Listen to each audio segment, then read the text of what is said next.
할렐루야. 반갑습니다. 저는 원광미용교회를 섬기는 전성 목사입니다. 제가 이 시온성교회를 이렇게 찾아와서 또 오늘 선교위원회에서 주관하는 예배를 드리면서 느끼는 생각이, 과거 제가 가리봉교회에서 한 5년을 부목사로 섬겼습니다. 근데 그 가리봉교회 같은 그런 분위기를 느껴서 친정에 온 것도 같고, 참 시온성교가 은혜 넘치는 교회구나. 할렐루야. 하나님께서 오늘 함께 하신 우리 선교위원회, 또 사랑하는 성도님, 또 교회 위에 하나님의 놀라운 은혜가 함께 하시기를 주의 이름으로 축원합니다. 일일 코로나 환자 수가 새로운 기록들을 갈아치우고 있습니다. 코로나의 광풍이 아직 세차게 몰아치고 있습니다. 교회에서도 보면은 거리 두기가 저절로 되더라고요. 이게 숫자가 올라가면은 거리가 점점 멀어지게 되고 자동으로 조절되는 것이 참 은혜다라고 생각이 들면서도 또 아쉬운 마음도 있습니다. 이 오미크론이 지나가면은 확진자가 늘어나도 위중증자는 좀 줄어들고, 이것이 지나가면은 또 계절 독감처럼 그렇게 관리한다는 이야기가 들리고 있지만은 사실 우리가 어떤 것도 다 확정된 것은 없습니다. 우리는 여전히 코로나라는 거대한 폭풍 속에서 어디로 가야 될지 막막한 상황입니다. 오늘 본문의 사도 바울의 일행이 이 막막한 상황을 기록하고 있습니다. 바울이 로마 황제에게 재판을 받으러 호송하는 그러한 길이었습니다. 그를 이끄는 호송부대와 함께 출항을 하였지만 그들은 유로굴라라는 그러한 광풍을 만나게 됩니다. 먼저 이것도 본문처럼 바울은 당시 항해가 쉽지 않다, 이것을 잘 알고 있었습니다. 그래서 강력하게 이번 항해는 안 됩니다 하고 말렸습니다. 그런데 당시 바울은 죄수의 신분입니다. 죄수의 신분에 있었던 바울의 이야기보다는, 그를 호송하는 백부장은 당연히 선장과 선주의 이야기를 들었습니다. 물론 우리는 중요한 상황 속에서 이 전문가들의 이야기를 귀담아 들어야 합니다. 특히나 이 코로나 상황, 전문가의 위기가, 이야기가 얼마나 우리에게 중요합니까? 오히려 이러한 기간 동안에 이 영적인 리더십은 또 위기를 맞이하기도 했습니다. 여러분도 잘 아시다시피 코로나 1차 대유행이 신천지 발로 있었고요. 또 2차 유행도 서울 제일교회, 사랑제일교회 그 발로 또 일어났었어요. 당시 이러한 교회 발 그러한 집단 감염이 계속되자 교회에 대해서 좀 방역 수칙이 강화되었었고, 여기에 또 대항해서 일부 교회들은 방역 수칙을 안 지키고 현장 예배를 간행하는 그러한 일들이 있었습니다. 이러한 일련의 일들로 인해서 사실은 교회에 대한 시선이 상당히 따가웠고요. 이러한 비판적인 시각이 아직도 여전히 존재해 있습니다. 하지만 이는 일부 교회와 유사 기독교 단체에서 벌어졌던 문제입니다. 한국의 대다수의 교회, 우리 시온성교회를 비롯해서 우리 경기 중부도에 있는 많은 교회들, 특별히 기장교회, 이 방역 수칙을 잘 지키면서도 또 현장과 온라인 예배를 적절하게 드리고 있습니다. 제가 지난해 4월까지 이 시온성교회를 포함한 경기 중부노회의 노회장을 맡았었기 때문에 사실 여러분들에게는 좀 낯설지 모릅니다. 이 기장교단이라는 곳이 어떠한 곳인가라는 것이죠. 지난해 청주에서 106회 기장총회가 열렸습니다. 이 총회가 끝나고서 뉴스엔제이 기자가 하나의 그러한 기사를 썼는데, 그 기사의 제목이 어떻게 되냐면은, 제목은 기장교인들이 자부심을 가져도 되는 이유, 이러한 제목이었습니다. 그리고 그러한 근거로는 기장총회에서 당시 결정됐던 몇 가지 사항들을 근거로 이야기를 합니다.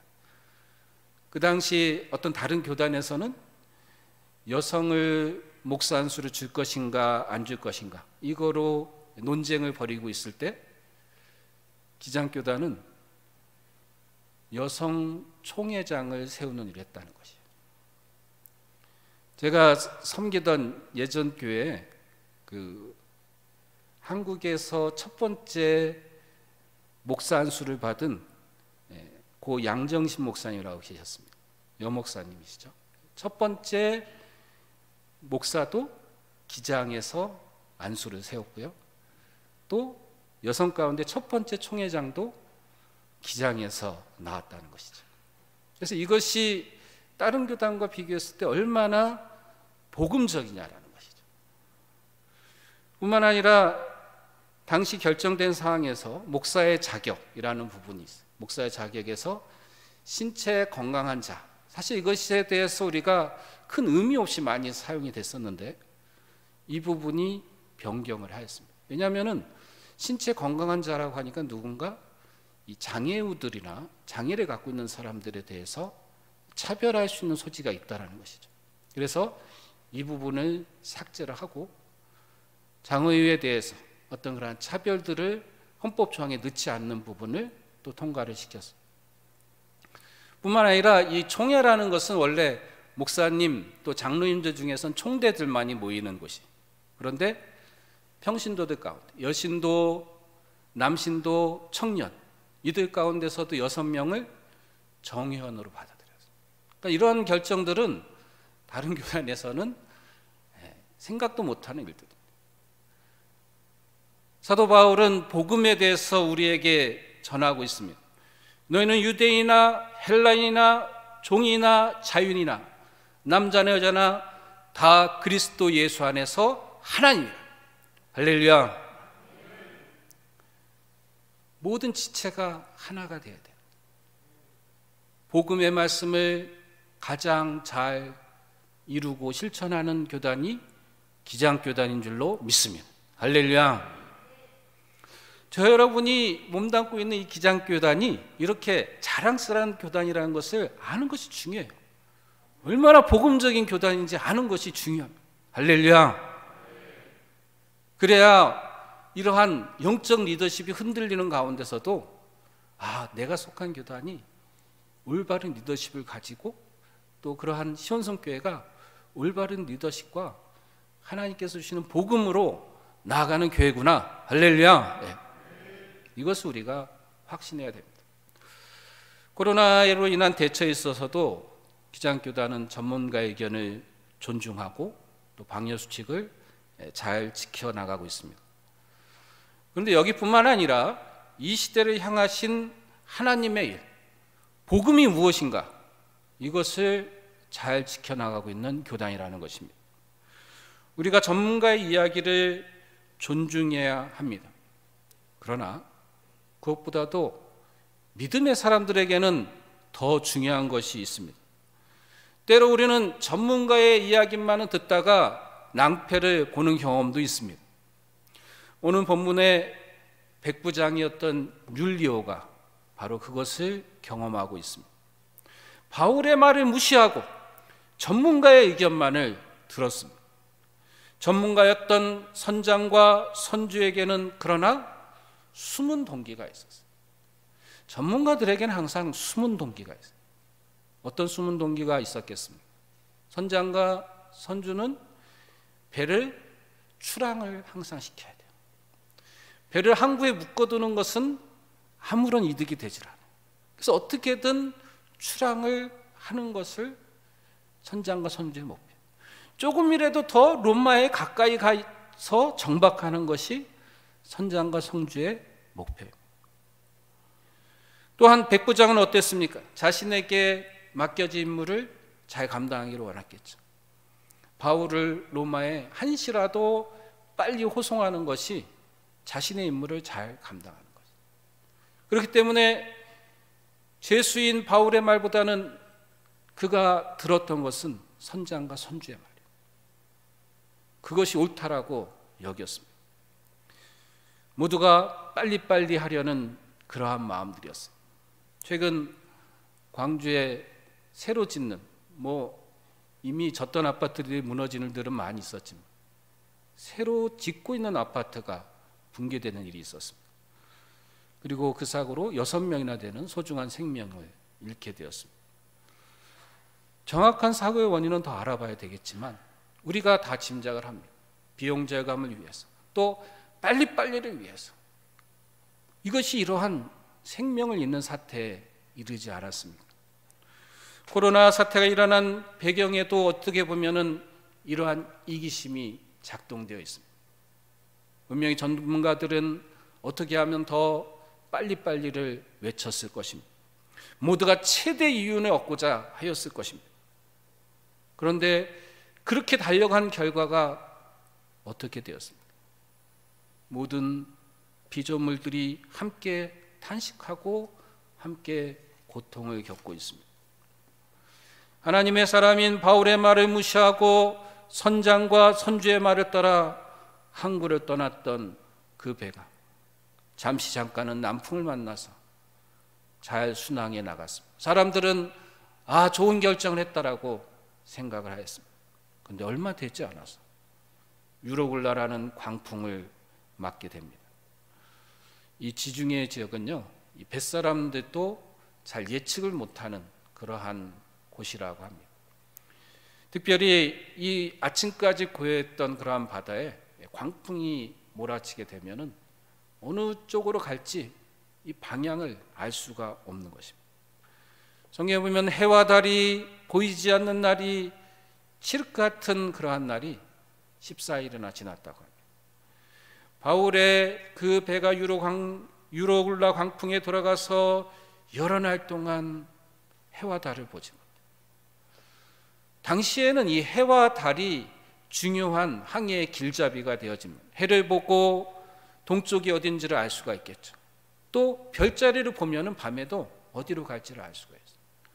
그런데 칠흑 같은 그러한 광풍과 그러한 구름과 폭풍과 몰아치니까 방향을 알 수가 없어요. 그들은 지금 어디로 가고 있는지 알지를 못하고 있어요. 이러한 날이 14일이나 계속되었어요. 배는 계속해서 떠내려가는데 이 배가 지금 어디로 가고 있는지 아무도 알지를 못하고 있습니다. 폭풍의 속에 들어가면은 그래서 이렇게 방향 감각을 상실하게 되어집니다. 코로나 시대를 살아가는 우리도 어쩌면은 방향을 잃고 헤매이는 이 바울에 탄 배와 같지 않습니까? 최근 이 오미크론 변이도 코로나 확진자가 막 기하급수적으로 늘어나니까 또 한쪽에서는 이것이 또 엔데믹이다, 곧 끝날 것이다 라는 얘기를 하지만은 이것도 알 수가 없습니다. 사랑하는 여러분, 코로나의 광풍 속에 과연 믿음의 사람들은 어떠한 선택을 우리가 해야 되겠습니까? 오늘 바울 통해서 하나님께서 우리에게 주시는 말씀이 있습니다. 먼저 위기의 순간에 하나님께서는 바울을 세우십니다. 바울의 탄 배가 14일 동안 지륵같이 어둠 속에서 절망 속에 있을 때, 그때 바울이 일어나 이야기하고 있습니다. 오늘 본문의 21절 말씀을 우리 한번 다시 찾아서 봉독하면 좋겠습니다. 27장 21절 말씀 같이 봉독하겠습니다. 시작. 여러 사람이 오래 먹지 못하였음에 바울이 가운데 서서 말하되 여러분이여 내 말을 듣고 글에 대해서 떠나지 아니하면 이 타격과 손상을 면하였더라면 좋을 뻔하였느니라. 아멘. 모든 사람들이요 절망과 두려움 속에 있어요. 왜냐하면 이 배가 지금 어디로 가는지를 모르는 것이. 그때 바울이 나왔어요. 모든 사람들이 다 삶에 대한 그러한 희망을 잃어가고 있을 때, 그리고 그 길을 제시합니다. 지금 바울은 죄수예요. 호송돼가고 있는 죄수예요. 누구도 그를 리더라고 생각하지를 않았습니다. 그런데 이 위기의 순간에 진정한 리더가 나타난 것이죠. 진정한 영적 리더십이 세워진 것입니다. 바울이 리더가 될 수밖에 없었던 그 중요한 이유가 무엇이겠습니까? 바울은 이 위기 가운데서도 조용히 성령님을 의지하고 하나님께 기도하면서 과연 지금 이 배가 어디로 가고 있는지 그러한 기도를 하지 않았겠습니까? 이 위기에서 어떻게 할지, 하나님의 계획하심이 어떠한지 바울이 묵상하였을 것입니다. 말씀과 분별로 영적 분별력을 가지고 이를 어떻게 헤쳐나가야 되는지를 생각하고 있었을 것입니다. 그래서 바울은 두 가지의 그러한 이야기를 합니다. 먼저 바울은 확신에 찬 이야기를 전합니다. 먼저 바울이 했던 이야기가 있죠. 내 말을 듣고 떠나지 않았으면 이러한 위기가 없었다라는 것이죠. 우리는 모든 상황에서 이 분별력이 필요합니다. 교회에서 진정한 분별력을 가지고 행하는 것이 중요합니다. 두 번째로 바울은 따뜻한 위로를 함께 전합니다. 22절 말씀을 보면 내가 너희를 권하노니 이제 안심하라. 할렐루야. 바울이 그 배에 있는 모든 사람들을 안심시키고 있어요.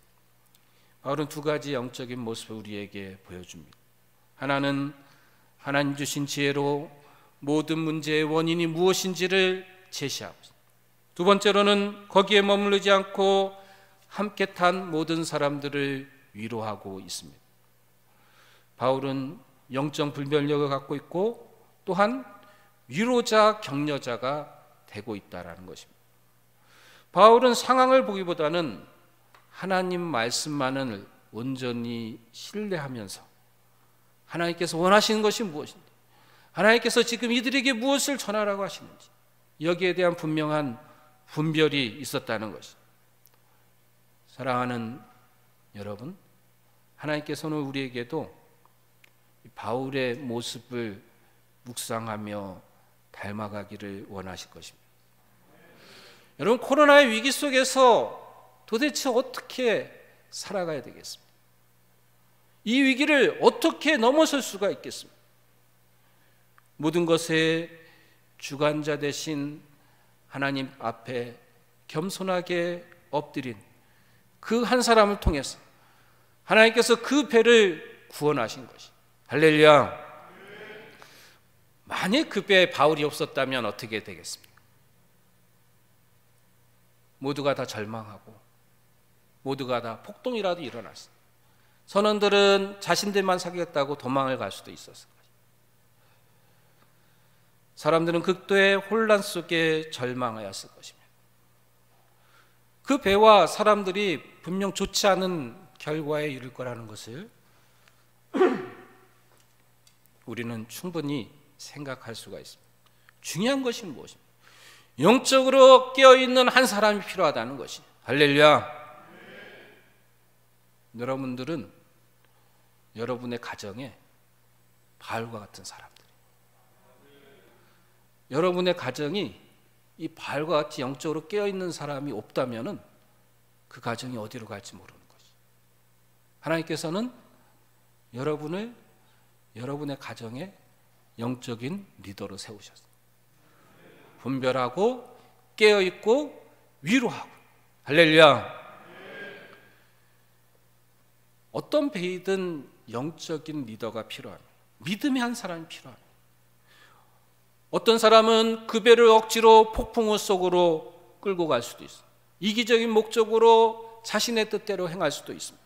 그래서 믿음으로 깨어있는 사람이 필요하다는 것입니다.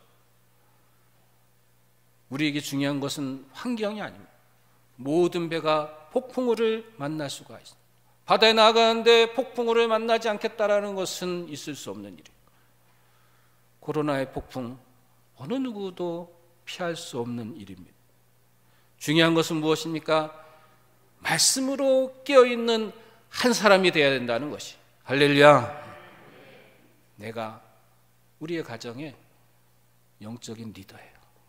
내가 깨어있어야 돼요.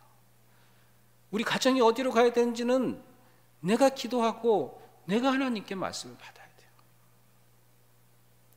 세상 사람들은 어떤 것을 따릅니까? 전문가의 의견을 따라 눈에 보기 좋은 것을 따라요. 아브라함과 룻이 순간의 선택을 하지 않습니까? 룻이 선택한 것은 무엇이었어요? 룻은 보기에 좋은 것을 선택했어요. 세상에 많은 사람들이 보기 좋은 것을 따라갑니다. 성경의 표현을 보면은 여호와의 동산 같았더라, 이렇게. 얼마나 좋은 표현입니까? 여호와의 동산 같았더라. 거기 가면은 하나님이 계신 것 같고 하나님의 동산과 같았고. 그렇지 않았다는 것이. 이 소돔 땅이 어떻게 멸망합니까? 의인 10명이 없었어요. 의인 10명이 없어서 그 땅이 멸망을 당하지 않습니다. 사랑하는 성도 여러분, 내가 가정의 바울이 돼. 내가 지역의 이 의인과 같이 하나님의 부르심 가운데 살아가야 될 줄로 믿습니다. 할렐루야. 우리에게 중요한 것은 눈에 보이는 것, 현재적 상황들이 아니에요. 바울이 오늘 집중했던 그러한 부분이 있습니다. 23절과 25절 말씀인데요, 우리 같이 한번 봉독하겠습니다. 27장 23절과 25절 말씀 같이 봉독하겠습니다. 시작. 내가 속한 바 곧 내가 섬기는 하나님의 사자가 어젯밤에 내 곁에 서서 말하되, 바울아 두려워하지 말라. 내가 가이사 앞에 서야 하겠고 또 하나님께서 너와 함께 항해하는 자를 다 내게 주셨다 하였으니, 그러므로 여러분이여 안심하라. 나는 내게 말씀하신 그대로 되리라고 하나님을 믿노라. 아멘. 바울이 너무나 중요했던 것이죠. 이 폭풍 가운데서도 잃어버리지 않은 것이 있었어요. 하나님께서 주신 비전, 하나님께서 주신 사명. 폭풍 가운데서도 성령님께서 찾아주셔서 바울에게 말씀해 주셨습니다. 바울에게 이방인의 사도가 되어야 된다는 그러한 사명을 주셨던 분도 하나님이십니다. 지금 바다에 나가서 폭풍 가운데 있게 하신 분도 사실은 하나님이세요. 이 폭풍을 하는 것은 그래서 문제가 되지 않습니다. 왜 그렇습니까? 이미 바울에게는 분명한 사명이 있어요. 이미 그 전에 바울은 3번이나 파선을 당했어요. 파선을 당하고 또 살아남아서 지금 복음을 전하고 있어요. 하나님께서는 바울이 그에게 주신 사명이 무엇입니까? 너가 가이사 앞에 가서 복음을 전해야 된다. 할렐루야. 사명과 비전은 모든 역경을 이길 수가 있습니다. 하나님께서 주신 사명이 이루기 전까지 사명자는 결코 죽지를 않습니다. 제가 예전에 섬기던 교회에서, 가려운 교회에서 이 부목사로 섬길 때 이 말씀이 정말로 그 삶에서 나타난 분을 보았습니다. 이분은 이 개인 택시를 운전하시던 그런 남자 권사님이세요. 연세가 꽤 되셨어요. 자신이 모는 택시를 통해서 복음을 전하셨어요. 하나님께 이제 기도하면서 그분이 서원한 것이 있는데, 이 전도지를 스스로 만들어서는 타는 승객들마다 복음을 전해요. 전도지를. 그렇게 계속해서 몇십 년을 복음을 전하시다가 이제 더 이상 운행을 하실 수가 없어서 개인 택시를 넘기면서, 그때 이제 마지막 전도지가 있었어요. 마지막 전도지를 자기 택시를 인수하는 사람에게 전해주고, 그분이 그렇게 이제 마지막을 마치셨어요. 그런데 불과 얼마 지나지 않아서요, 갑자기 이분이 아프시다는 소식을 듣게. 이분이 좀 많이 여유있긴 했었지만 그래도 항상 표정이 좋으시고 이렇게 예배도 항상 참석하시고 수예배, 금요예배, 특별 새벽 기도에 뭐 항상 가까운 데 차를 놓으시고 예배를 참석하셨다. 아주 선하신 분이셨어요. 그래서 저희들이 깜짝 놀랐는데 의사의 설명을 듣고 나서 알았습니다. 이미 병은 오랫동안 진행됐다. 그런데 이분이 아무런 통증이 없었어요. 아주 건강하게 그 택시를 잘 운행하셨어요. 저희들이 봤을 때도 이분이 아플 거라고 생각도 못했어요. 너무나 표정이 편안하시고 고통도 없고. 그분이 서운하신 것이 있었죠. 내가 전도지를 만들어서 복음을 전해야 된다. 이 사명을 그분이 감당하실 때까지 하나님께서는 그 권사님을 아무런 아픔도 없도록 그 암이 진행되는 가운데서도 그분을 지켜주셨어요. 사명을 마치기 전까지. 사명자는 결코 죽지 않는다. 자신의 사명을 마칠 때까지 결코 죽지 않는다. 여러분, 어떤 사명이 있습니까? 나에게 분명한 사명이 필요합니다. 코로나의 이 위기 속에서는 하나님께 주신 분명한 사명을 가지고 살아가요. 그 사명을 이룰 때까지 우리는 결코 죽을 수도 없어요. 결코 아플 수도 없어요. 결코 다칠 수도 없어요. 할렐루야. 이 시대를 무엇으로 살아가고 계십니까? 코로나의 강풍을 이길 수 있는 가장 좋은 방법, 사명자로 살아가는. 오늘 선교위원회가 이렇게 헌신 예배를 드리잖아요. 여러분 각자에게 주신 그러한 사명들이 있어요. 선교위원회로 시온선교회 주신 사명이 있어요. 하나님께서는 이 사명을 반드시 이루어질 줄로 믿습니다.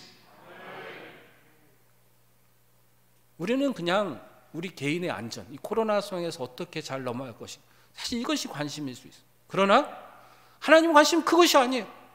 하나님 관심은 하나님께서 우리에게 주신 사명, 그리고 그 사명을 누가 이룰 것인가.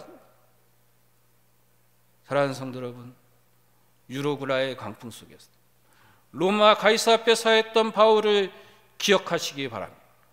바울은 반드시 자신이 로마 황제 앞에 가야 하고 그에게 복음을 전해야 한다는 그러한 사명을 가지고 있어요. 여러분에게 주신 사명, 온전히 이루어갈 수 있도록 사명자가 탄 배는 하나님께서 지켜주십니다. 하나님께서 그 배를 인도하십니다. 나의 가정의 배, 어떠한 사명을 가지고 항해를 하고 있습니다. 코로나의 광풍 앞에서 하나님께서 그 사명자와 그 사명자가 탄 배를 지켜줄 줄로 믿습니다. 안전한 항구로 인도해 줄 줄로 믿습니다. 시온성교회 하나님께서 세우신 리더십이 있습니다. 이 영적 리더십과 함께 시온성교회에 주신 그 사명들을 잘 감당함으로 이 코로나의 광풍이 문제가 아니에요.